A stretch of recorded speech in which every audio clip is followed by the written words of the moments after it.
ಕೂಡಲೇ ಗಡಿಗೊಳಿಸಬೇಕು. ಅಲ್ಲಿ ಎಷ್ಟು ಸಂಪತ್ತು ಲೂಟಿಯಾಗಿದೆ ಅಷ್ಟು ಸಂಪತ್ತು ಲೂಟಿಯಾಗಿದ್ದು ತನಿಖೆ ಮಾಡಿ ಉನ್ನತ ವರದಿ ಸರ್ಕಾರಕ್ಕೆ ಸಲ್ಲಿಸಬೇಕು ಮತ್ತು ಕಾನೂನು ಕ್ರಮ ಕೈಗೊಳ್ಳಬೇಕು ಮತ್ತು ಬ್ರಿಸ್ಕಂ ಬ್ಯಾರೇಜ್ ಮಾಡಬೇಕು ಮತ್ತು ಆ ಗಡಿ ಭಾಗದ ಒಂದು 7 ಹಳ್ಳಿಗೆ ಅದೇ ಪಾಯಿಂಟ್ ಇರೋದ್ರ ಸಂಬಂಧ ಕಾನೂನಾತ್ಮಕವಾಗಿ ರಾಯಟ ಮುಖಾಂತರ ಮರಣ ಒದಗಿಸಬೇಕಂತೇಳಿ ನಮ್ಮ ಉಪವಾಸ ಸತ್ಯಾಗ್ರಹ ಮುಖಾಂತರ ಆಗ್ರಹ ಮಾಡಿದ್ವಿ. 2 ದಿನ ಉಪವಾಸ ಸತ್ಯಾಗ್ರಹ ಮಾಡಿದ್ವಿ. ಆದರೂ ಸಹ ಜಿಲ್ಲೆಯ ಜಿಲ್ಲಾಧಿಕಾರಿಯವರು ಸ್ಥಳಕ್ಕೆ ಬಂದು ಯಾವುದೇ ರೀತಿಯಾದ ವಿಶ್ವಾಸ ಮನ್ನಣೆ ಮಾಡಲಿಲ್ಲ. ಅಲ್ಲಿಗೆ ಬಂದಿರತಕ್ಕಂತ ಗುರ್ಮಿಟ್ಕಲ್ ತಹಸೀಲ್ದಾರ್ ಚನ್ಮಲ್ಲಪ್ಪ ಗಟ್ಟಿ ಅವರು ಬಂದು ನಾವು ಏನೋ ಮಾಡ್ತೀವಿ ಅಂತ ಹೇಳಿ ನಮ್ಮ ಉಪವಾಸ ಸತ್ಯಾಗ್ರಹವನ್ನು ಮೊಟಕುಗೊಳಿಸಿದ್ರು. ಆದ್ರೆ ಇಲ್ಲಿವರೆಗೂ ಸತತವಾಗಿ ತೆಲಂಗಾಣ ರಾಜ್ಯದವರು ನಮ್ಮ ಗಡಿ ಒಳಗೆ ಬಂದು ಮರಳು ಡೈಲಿ ಹಾಕತ್ತಾರ.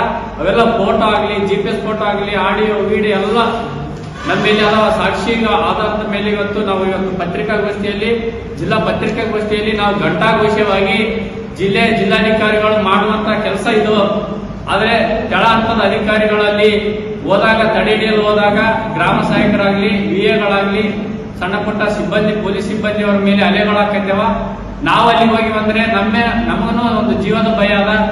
ನಾವು ನಮ್ದೇ ಆದ ಅಂತೇಳಿ ಅವರು ಓಪನ್ ಆಗಿ ಅಲ್ಲಿನ ಸರ್ಕಾರ ಮಾನ್ಯತೆ ಕೊಟ್ಟದ ಕಾರಣ ಅವರು ಓಪನ್ ಆಗಿ ಬಂದು ಡೈಲಿ ಹಗಲು 70-80 ಟ್ಯಾಕ್ಗಳವ, ಡೈಲಿ 150 ಟ್ರಿಪ್ ತಂದೊಯ್ತಾರೆ. ಇಷ್ಟು ಸಂಪತ್ತು ಹೇರಳವಾದಂತ ಸಂಪತ್ತು ಹಾಳಾಕೈತದ ಮೇಲೆ ಇವತ್ತು ನಮ್ಮ KRS ಪಕ್ಷ ಇದನ್ನು ಗಂಭೀರವಾಗಿ ನಾವು, ಯಾಕಂದ್ರೆ ನಾಡ ಪ್ರೇಮಿಗಳು, ನಾಡಿನ ಸೊತ್ತು ನಮ್ಮ ಸೊತ್ತು, ನಮ್ಮ ಹಕ್ಕು ನಮ್ಮ ಭಾಗದ ಜನರಿಗೆ ಸಿಗ್ಬೇಕು ಅನ್ನೋ ಉದ್ದೇಶದಿಂದ ನಾವೆಲ್ಲ ಸತತ ಪ್ರಯತ್ನ ಮಾಡಕೈತೀವಿ. ಆದ್ರೆ ಮಾನ್ಯತೆ ಕೊಡದ ಕಾರಣ, ಜಿಲ್ಲಾಧಿಕಾರಿಗಳು ಮಾನ್ಯತೆ ಕೊಡದ ಕಾರಣ ಜಿಲ್ಲೆ ಬಿಟ್ಟು ತೊಲಗಬೇಕು ಒಂದು ಅನ್ನೋ ಉದ್ದೇಶದಿಂದ ಇವತ್ತು DC ಆಟವು ಗಡಿ ಭಾಗದ ಮರಳು ಬಚಾವ್ ಎಂಬ ಕಾರ್ಯಕ್ರಮ ನಮ್ಮ ರಾಜ್ಯಾಧ್ಯಕ್ಷರ ಸಮ್ಮುಖದಲ್ಲಿ ಹಮ್ಮಿಕೊಂಡಿದ್ದೀವಿ. ಈಗ ಹೆಚ್ಚಿನ ಮಾಹಿತಿಗಾಗಿ ನಮ್ಮ ಜಿಲ್ಲಾ ಉಸ್ತುವಾರಿ ಮೇಡಮ್ ಅವರ ಗಮನಕ್ಕೂ ತಂದಿದ್ದೀವಿ. ಅವರು ಒಂದಿಷ್ಟು ಮಾಹಿತಿ ತಿಳಿಸ್ತಾರೆ. ಈಗಾಗಲೇ ನಮ್ಮ ನಿಜಲಿಂಗಪ್ಪ ಹೇಳಿದ್ರು, ಏನು ಗಡಿ ಭಾಗದ ವಿಷಯ ಮರಳು ಸಾಗಾಣಿಕೆ ಬಗ್ಗೆ ನಾನು ಗುರ್ಮಿಟ್ಕಲ್ MLA ಆದಂತಹ ಶರಣಗೌಡರಿಗೆ 1 ಸರಿ ಅಲ್ಲ 4 ಸರಿ ಕರೆ ಮಾಡಿದ್ದಾಯ್ತು. ಅವ್ರಿಗೆ ಒಂದು ಮೀಟ್ ಆ್ಯಪ್ ಅಂತ ಬರುತ್ತೆ, ಅವ್ರಿಗೆ ಆ ಮೀಟ್ ಆ್ಯಪ್ ಅಲ್ಲಿ ಅವ್ರಿಗೆ ಚಾಟಿಂಗ್ ಮಾಡಿದ್ದಾಯ್ತು. ಅವ್ರು ಹೇಳ್ತಾರೆ ಇಲ್ಲ ಅದಕ್ಕೆ ನನಗೆ ಸಂಬಂಧವಿಲ್ಲ ಅಂದ್ರೆ, ನಾವು ಏನು ಉಪವಾಸ ಸತ್ಯಾಗ್ರಹ 2 ದಿನ ಕಾಲ ಮಾಡಿ 9 ದಿನ ಉಸಿಗಿನ ಮರಳು ನಿಂತಿತ್ತು. ಎಂದ ತೆಲಂಗಾಣದ MLA ಆತನ ಮನೆಗೆ ಬಂದು ವಿಸಿಟ್ ಕೊಡ್ತಾನೆ, ಅವತ್ತನೇ ಮರಳು ಸಾಗಾಣಿಕೆ ಸ್ಟಾರ್ಟ್ ಆಯ್ತು. ಅದು ಆಗಿದೆ ನೆಕ್ಸ್ಟ್ ಡೇ ಅವ್ರದ್ದು ಫೋಟೋ ಅವ್ರ ಫೇಸ್ಬುಕ್ ಪೇಜ್ ಅಲ್ಲಿ ವೈರಲ್ ಆಗಿದೆ. ಅದು ನಮ್ಮ ಫೇಸ್ಬುಕ್ ಪೇಜ್ಗಳಲ್ಲಿ ನಾವು ಹಾಕಿದ್ದೇವೆ.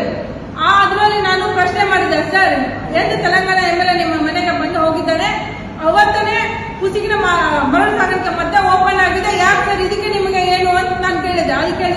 ಅದಕ್ಕೆ ನನಗೇನು ಸಂಬಂಧವಿಲ್ಲ, ನಾನು ಅಧಿಕಾರಿಗಳ ಜೊತೆ ಮಾತಾಡ್ತೀನಿ ಅಂತಂದ್ರು. ಆಯ್ತು ಸರ್ ಅಂತ ಹೇಳ್ಬಿಟ್ಟು ನಾನು ಮತ್ತೆ ಫೋನ್ ಕಟ್ ಮಾಡಿ ಮತ್ತೆ ಅವರನ್ನೇ ಫೋನ್ ಮಾಡಿದ್ರು. ಇಲ್ಲ ಮೇಡಮ್ ನಾನು ಹೇಳಿದ್ದೀನಿ ಅಂತಂದ್ರು. ಆದ್ರೆ ಇಲ್ಲಿವರೆಗೆ ಕ್ರಮಗಳನ್ನು ತೆಗೆದುಕೊಂಡಿಲ್ಲ. ನಾನು ಅನ್ಕೊಂಡೆ ಅವತ್ತನ್ನೇ ನಾನು ಅವ್ರು ಹೇಳಿದ್ದು ಏನು MLA ಅವರು